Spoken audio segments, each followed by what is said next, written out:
Hello everyone, I welcome you all to this session. In today's session, we'll discuss about the problems on Module 1. The Module 1 includes the definition of signals and systems, then classification of signals.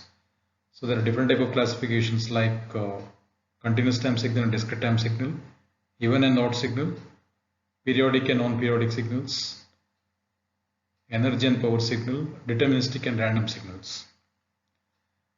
Then we'll discuss about basic signals or also the elementary signals, and operation performed on signals, then problem related to all the topics like classifications, then problems on basic operation on signals. And here we will discuss about the problems of model question papers. And the first problem is you determine and sketch the even and odd component of the following signals. And this is your discrete time signal. This is given x of n is equal to minus 2 plus n square. So n is from minus 1 to 3. It is minus 1 less than or equal to n less than or equal to 3. 0 otherwise. So this is given. This is a discrete time signal, and the equation is minus 2 plus n square. The n value is from minus 1 to 3. And its value is 0 for other condition. It is n less than minus 1, it is 0, and n greater than 3 is 0. Now to sketch the signal, it is x of n. Now I have to consider this is my x-axis, the variable I will take it as n. On the y-axis I will write it as x of n, and the range of n is from minus 1 to 3. So I will write minus 1, 0, 1, 2, 3. Then substitute the values of n in this equation. You get minus 2 plus minus 1 square. It is minus 2 plus 1. The amplitude is minus 1. So at minus 1 you are having amplitude minus 1. Next you put n is equal to 0. So it is 0. So the answer is minus 2. Similarly put n is equal to 1. You get x of n is minus 1. And put n is equal to 2. You will get minus 2 plus 4. The amplitude is 2. Put n is equal to 3. Minus 2 plus 9. You will get 7. So this is we're having the amplitude of minus 1, minus 2, minus 1, 2, and 7. So this is my x of n. So I need to obtain the even and odd component of this signal. So we know that any signal is made up of the combination of even and odd component. So even component generally we write it as xe of n, and the odd component we write it as x naught of n. And the even component is given by x of n plus x of minus n divided by 2. And odd component of x of n is given by x of n minus x of minus n divided by 2. Now I know x of n is already drawn x of n. Now I have to take x of minus n, because in this equation you can observe x of n is one signal, x of minus 1 is other signal. So x of minus 1 means you have to take the mirror image of x of n, or you have to take the reflected version of x of n. Meaning is take the mirror image along the horizontal axis. So now this is my x of minus n. Now ranges from minus 3 to plus 1. So earlier it is from minus 1 to plus 3. Now it is from minus 3 to 1. So there is no change with respect to the amplitude. Only there will be a change with respect to the x-axis. So the reflected version of x of n will be given like this. Now to obtain the even component, I would add x of n and x of minus n. Then I have to divide by 2. I have to divide the amplitude by 2. So while adding, or while performing addition and multiplication operation, always you start from the left hand side.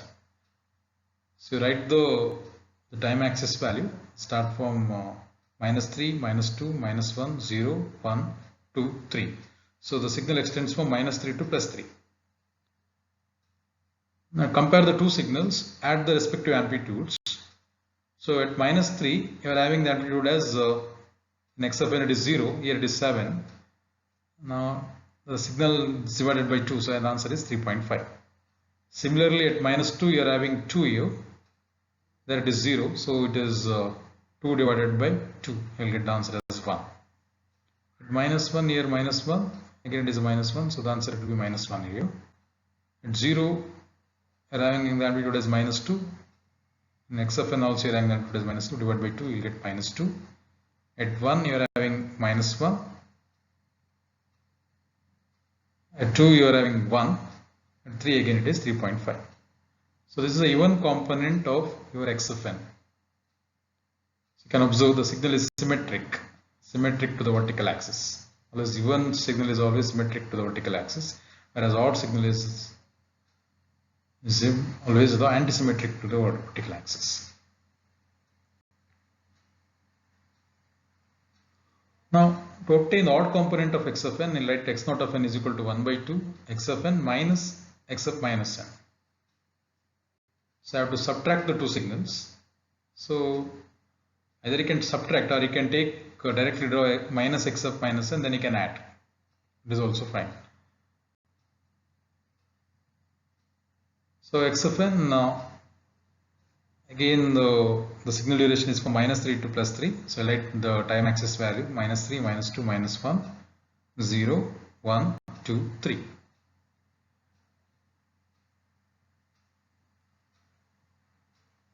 Now in the two signals at x of n, at -3 our amplitude is 0, whereas here if I take the right minus x of n, the amplitude will be negative now. It is -3.5. -3.5, and here we will get -1, and here the amplitude is -1, whereas if we will take minus of that, it will become +1. So +1 and -1, it will be 0. 0 also you will get 0. So one is having the positive amplitude, other one is having negative amplitude, it cancels. At 1, here you are having -1, there it is 0, again +1, so it will be 0.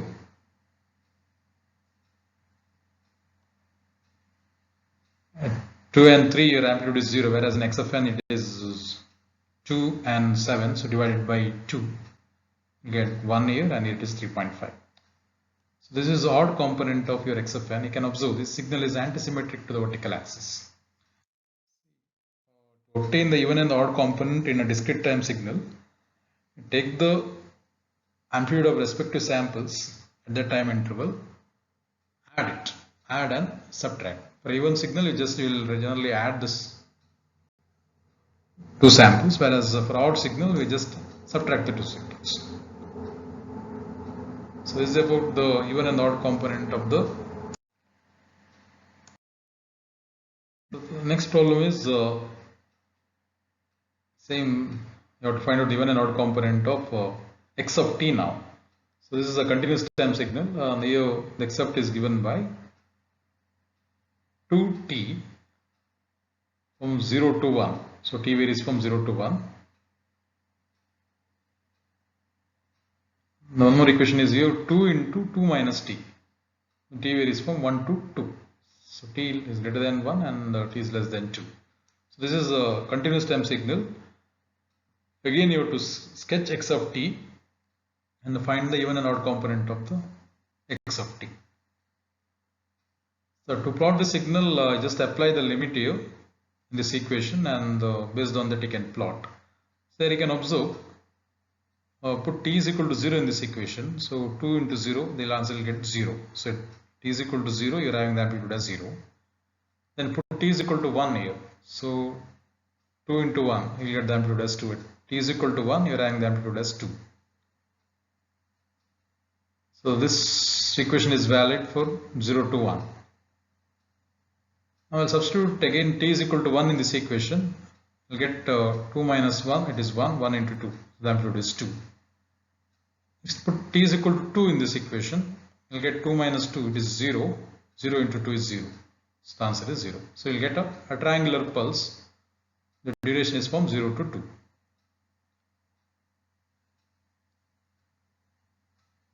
Now to find the even component of x of t, we'll write the equation as x of t plus x of minus t divided by 2. An odd component of x of t is given by x of t minus x of minus t divided by 2. So this is a continuous time signal. Here we'll represent in terms of x of t. So t is the independent variable, whereas a discrete time signal, n is the independent variable. The procedure is same to find out the even and odd component. Only there is the changes with respect to the variable. So this is x of t. Now take the mirror image of this, so you'll get x of minus t.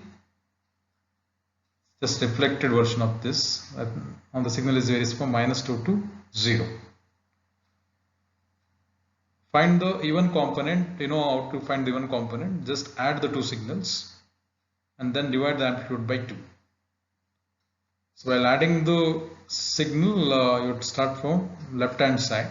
So write down the limit minus 2, minus 1, 0, 1, 2.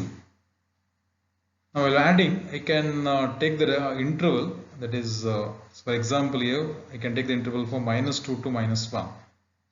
So minus 2 to minus 1, and here also I can take it minus 2, minus 1, 0. You can observe what is amplitude of the signal. It is 0 and 0. At minus 2 you are having the amplitude as 0. Again at minus 1 also you are amplitude of the 0. Whereas here, you can observe at minus 2 you are having the amplitude as 0. So 0 plus 0, you will get the amplitude as 0. And here at minus 1 you are having 0, whereas here it is 1. 0 plus 1 it is 1. So you can draw a ramp signal from minus 2 to minus 1. So here it is 0 and there it is 1. Just join this. Next, take the next interval, that is minus 1 to 0. And here it is again 0, 0 only. Whereas here it is 1 and 0. So 0 plus 1, 1. 0 plus 0, 0.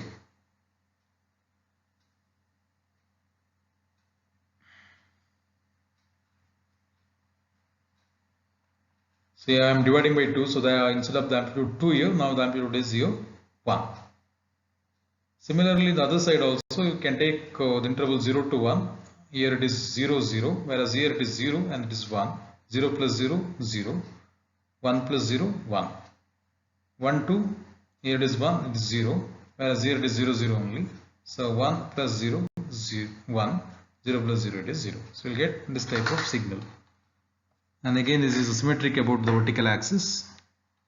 And here I am dividing the amplitude by 2, so amplitude instead of 2, it is 1. Well, the odd component of the signal, you can take minus x of minus t. Then you can add these two signals, or you can directly subtract these two signals. X of t and x of minus t, you have to subtract. So we'll get this signal will be reflected along vertical axis. Say I have the amplitude instead of it is plus 2, now the amplitude will be minus 2. And there is no signal, so you'll get this type of signal. So we'll get minus x of minus t. And from 0 to 2 there is no signal in the amplitude is 0. So we'll get x of t only. Again divide the amplitude by 2, so it is 2 here, 2 divided by 2, it is 1. Again minus 2 divided by 2, you get minus 1. So this is about even and odd component of the signal x of t. So while adding or multiplication of the two signals, you take the interval, one interval, and note down the amplitude of that signal at that particular interval, then add the two values, and based on that you can write the resultant signal. Similarly, multiply also, to multiply the two signals. Suppose the amplitude of the first signal will be 0 and the amplitude of the second signal is having the some value. 0 is anything will be 0.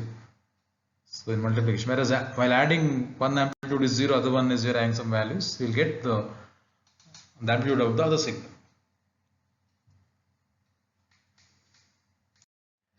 So second problem is given the signal x of n is equal to 8 minus n into u of n minus u of n minus 7. Sketch the following signals. So So this problem is on basic operation on signals. So you know that the u of n means unit step function, and you know the definition of u of n. The u of n is its value is 1 for n greater than or equal to 0, 0 for n less than 0. And similarly, you know that u of n minus 7 is the shifted version of u of n. The signal is shifted 7 in it right side. So I know this is u of n. Its amplitude is 1 for n greater than or equal to 0. And this is u of n minus 7. Its amplitude is 1 for n greater than or equal to 7. And if I'll subtract the two signals, then I'll get the signal is from 0 to 6. And here this signal is multiplied by 8 minus n. So I have to put the values of n in this from 0 to 6. So if I put n is equal to 0, I'm getting the amplitude as 8. N is equal to 1, you'll get 7, 6, 5, 4, 3, 2. So this is my x of n. So here I have to obtain the y of n, that is equal to x of 4 minus n. And second signal is I have to obtain g of n is equal to x of minus 2n plus 3. Now this y of n is equal to x of 4 minus n can be written as x of minus n plus 4. So in this equation there are two operations are involved. Basically in the operation of signals, that is operation on independent variable, there are three operations. One is time scaling, time shifting, another one is time reflection. And here you can observe there are two operations are there. One is shifting, other one is reflection. So always this kind of equation, always perform shifting operation first, then you do the scaling, then finally the reflection. So I want x of n plus 4. So I'm having x of n, I need x of n plus 4. So here n naught is minus 4. So n naught value, when it is less than 0, the signal will be shifted to the left side. So this signal I will shift to the left side by 4 units. So instead of 0, now I am shifted to minus 4. Minus 4, minus 3, minus 2, minus 1, 0, 1, 2, 3. So the amplitude will be shifted 8, 7, 6, 5, 4, 3, 2. So this is my x of n plus 4. But I want x of minus n plus 4. If I want x of minus n plus 4 means I have to take the mirror image of the signal. I have to reflect the signal horizontally. So the reflected version of the signal will be given by, so just changing the sign in your time axis. So minus 4 it will become plus 4 and plus 2 it will become minus 2. Just reflect. There is no change with respect to the sign of the amplitude. Only there will be change with respect to the time axis. So minus 2, we are having 2, minus 1, 3, 4, 5, 6, 7, 8. So this is my y of n is equal to x of 4 minus n.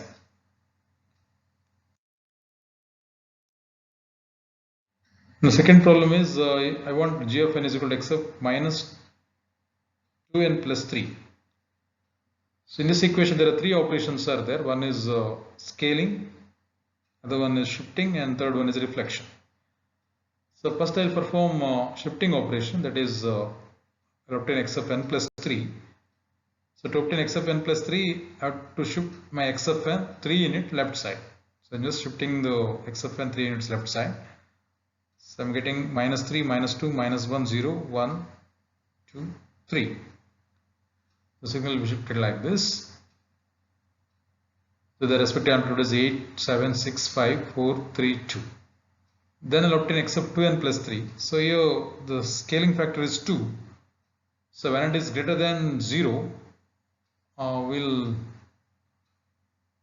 greater than 1 here in the discrete time signal. So we'll divide this time axis, or the signal will be compressed actually. So while compressing the signal I'm just dividing this time axis. So if I'll get an integer values, I'll consider that. If I'll get a fractional values, I'll ignore it in the discrete time signals. Whereas in a continuous time signal, we'll consider all the values. So you can observe minus 3 divided by 2, you'll get minus 1.5. So I'll ignore it. Minus 2 divided by 2, we'll get minus 1. I'll consider it. This I'll ignore because it is minus 0.5. This I'll consider. So I'm having amplitude 7, 5, This is ignored. This is 1, so it is you are considered. Last one you have ignored. So this is x sub 2n plus 3. The last I need to find out the reflected version of this, that is x sub minus 2n plus 3. Just reflect the signal. So minus 1, 0, 1. Write on the respective amplitude. You'll get 3, 5, 7.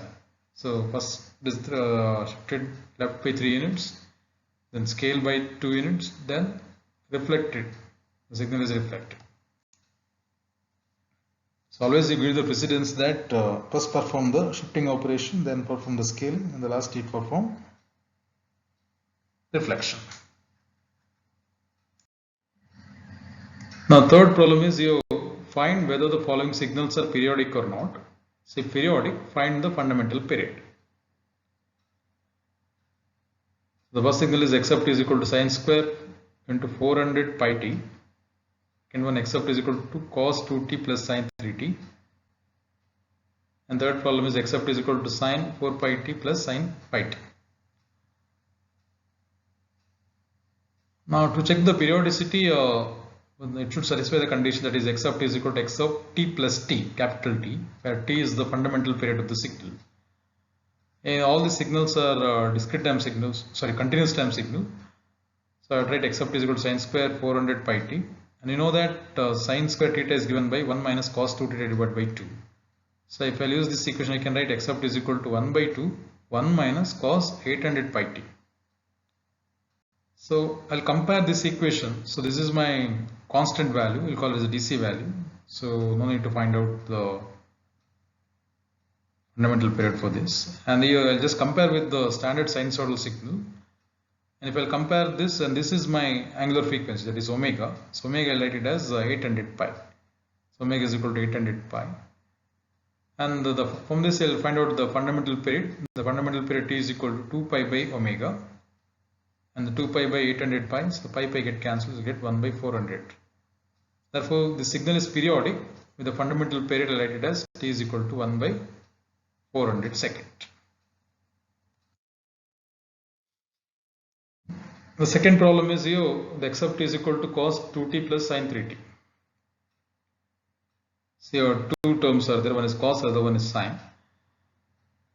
And compare with the standard signal, I can write omega 1 is equal to 2 and omega 2 is equal to 3. And I'll find out the t1 and t2. The t1 is given by 2 pi by omega, that is 2 pi by 2. 2 get cancelled, get pi. Similarly, t2 is equal to 2 pi by 3 and you get t2 is equal to 2 pi by 3. So there, as I mentioned, there are two components are there. And to find out the fundamental period, I have to take the ratio of this, that is t1 by t2. This ratio of t1 by t2 is, if it is a rational number, then the signal is periodic, otherwise it is non-periodic. So we'll take t1 by t2, we'll get pi divided by 2 pi by 3, pi get cancelled, so I'll get the answer as 3 by 2. So 3 by 2 is a rational number, therefore the signal is periodic. Now to find out the fundamental period, let t is equal to t1 into the LCM of so this denominator, the LCM of 2 and 2 is 1 and 2. So let LCM of this particular term. So LCM of 2 and 2 comma 1 is 2. Let L is equal to 2. So pi into 2, the answer is 2 is equal to 2 pi seconds. The signal is periodic with the fundamental period is 2 pi seconds. Now third problem is here, the x sub t is equal to sine 4 pi t plus sine 5 times t. Again, I'll compare with the standard form of sinusoidal signal here. And omega 1 is equal to, you'll get 4 pi and omega 2 is 5. And find out t1. t1 is equal to 2 pi by 4 pi. That is equal to 1 by 2. t2 is 2 pi by 5. That is equal to 2 pi by 5. So take the ratio of this t1 by t2. You'll get 1 by 2 divided by 2 pi by 5. So you get 5 divided by 4 pi. So you can, and this is not a ratio of integers, this is a irrational number. So if it is a irrational number, you'll then need to find out the fundamental period. The signal will be treated as non-periodic. So this signal is non-periodic.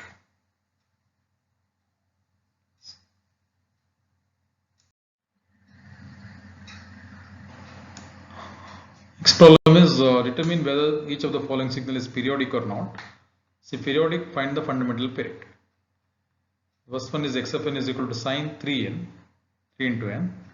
Second one, x of n is equal to cos 0.3 pi n plus pi by 4. Third one is x of n is equal to sine 7 pi by 37 into n.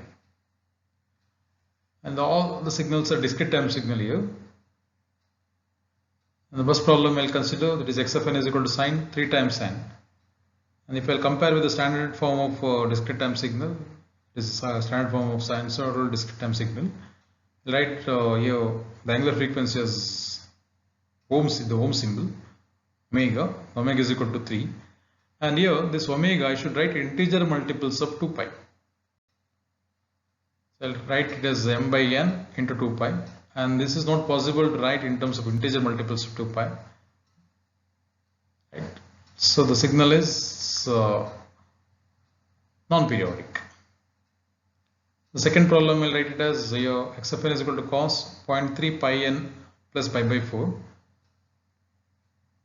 Again, if I'll compare with the standard form of the sinusoidal signal, here the omega is 0.3 pi and this is your V shift here. So omega is 0.3 pi and I'll write omega is equal to m by n into 2 pi, that is equal to 0.3 pi. So if you are able to write this omega in terms of integer multiples of 2 pi, then signal we can write it as periodic. I can write this as 3 divided by 10, that is 0.3, right? So 3 divided by 20 into 2 pi, because I am just multiplying and dividing by 2, you get 3 divided by 20, it is 2 pi. This is m, this is capital N, therefore I can write n is equal to 20. So the signal is periodic with the number of samples is how much? 20. So next problem is the x of n is equal to sine 7 pi by 37 into n. And again I will compare with the standard form of sinusoidal signal. The omega is equal to 7 pi by 37. I write omega is equal to the integer multiples of 2 pi, it is m by n into 2 pi, equal to 7 pi by 37. I will take 2 pi outside. So that means here 7 by 74. So I am multiplying divided by 2, 74. So I can write signal is periodic with a fundamental period n is equal to 74, number of samples. So for discrete time signal, we'll write omega in terms of integer multiples 2 pi. Based on that, you can find out fundamental period or number of samples. The fundamental period is given by capital N. So next problem is given the signal x of t, that is equal to r of t plus 5 minus r of t plus 4 minus r of t minus 4 plus r of t minus 5. So sketch x of t and its derivative. So your r of t plus 5 means r of t means it is a ramp signal. It is defined as r of t is equal to t for t greater than or equal to 0, 0 for t less than 0. So that is the definition for a ramp signal. So here you can observe r of t plus 5 is there. So the signal is shifted by 5 units left side. So I will draw this r of t plus 5. So it starts from minus 5. And for a ramp signal, always the slope is 1. It is having unit slope. So minus 5, the r of t plus 5. So next I want r of t plus 4.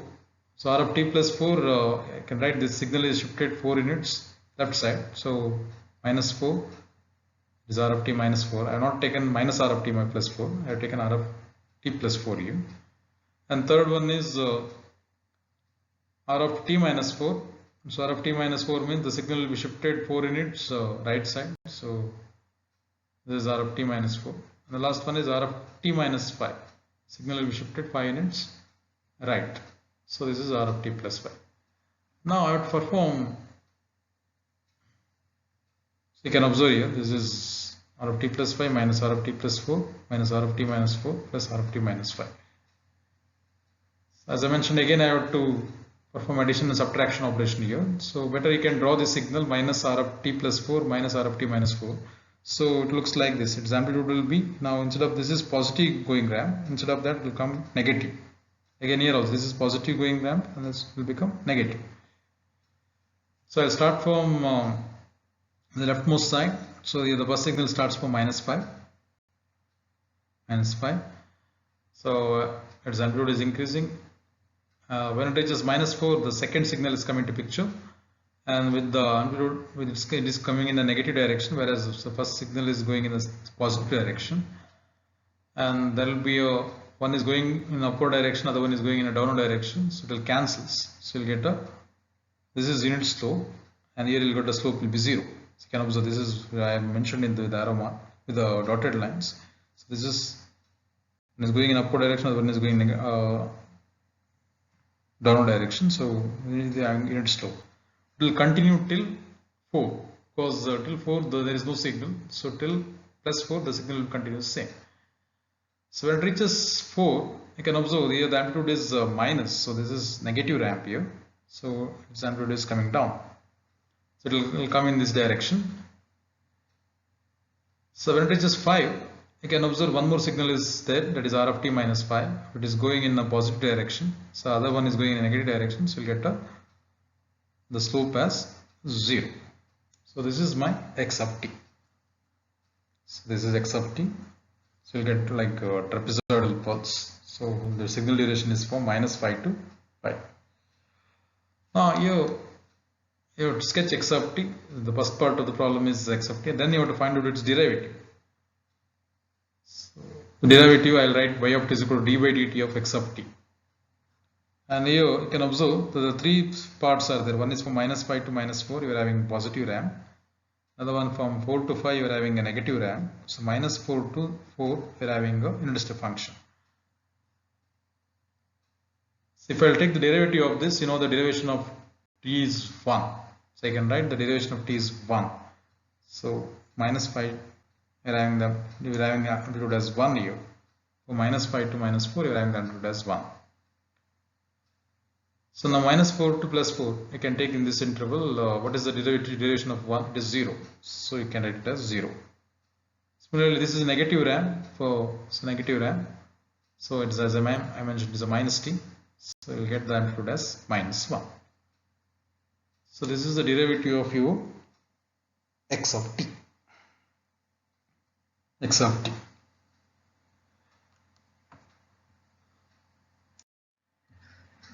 So next problem is evaluate the expression, the integral over -1 to 2 t square delta of 2t minus 3 into dt plus integral over -3 to +3 delta of 3t plus 5 into dt. So this delta indicates here the impulse function. So I'll consider this equation as x of t, and it's given by integral over 1 to 2 t square delta of 2t minus 3 into dt plus integral over -3 to +3 delta of 3t plus 5 into dt. Now by using the scaling property of impulse function, that is delta of at is equal to 1 by a into delta of t, where a is greater than 0. So when delta of at is, it's given by 1 by a into delta of t. So here you can observe here this is scaled, 2t minus 3 is there, and here it is 3t plus 5 is there. Now I'll write this equation as integral over -1 to 2 t square delta of, I'll take 2 outside, so 2 into t minus 3 by 2 into dt plus integral over -3 to +3 delta of 3 into t plus 5 by 3 into dt.